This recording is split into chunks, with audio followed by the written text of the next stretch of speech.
আসসালামু আলাইকুম। এটি একটি বাচ্চার আল্ট্রাসোনোগ্রাফি ৫ মাসের।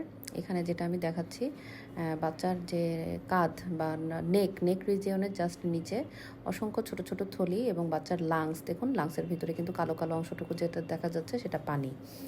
এবং বাচ্চার ফ্লুইড একেবারেই লস হয়ে গেছে। অ্যামনিওটিক ফ্লুইড যেটা একেবারেই নাই, নীল। যার কারণে আমি তার লিম্বসগুলা যেগুলো হাত পাগুলা খুব ভালোভাবে দেখতে পাচ্ছি না।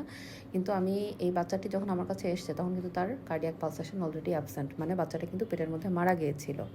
কিন্তু তার মারা যাওয়ার কারণটা আসলে কি সেটা আইডেন্টিফাই করতে গিয়ে আমি দেখি যে এরকম তার কাঁধের নিচে ছোট ছোট ছোট ছোট অসংখ্য থলি, যেটাকে আমরা বলি সিস্টিক হাইগ্রোমা, এটি একটি লিমফ্যাটিক ম্যালফরমেশন।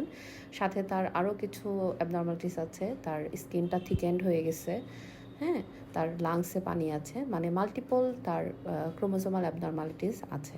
এ ধরনের বাচ্চারা সাধারণত এরকম আউটকামই হয় পেটের মধ্যে মারা যায়, নাকি আফটার ডেলিভারিতেও তারা বেশিক্ষণ হয়তো বা বেঁচে থাকে না।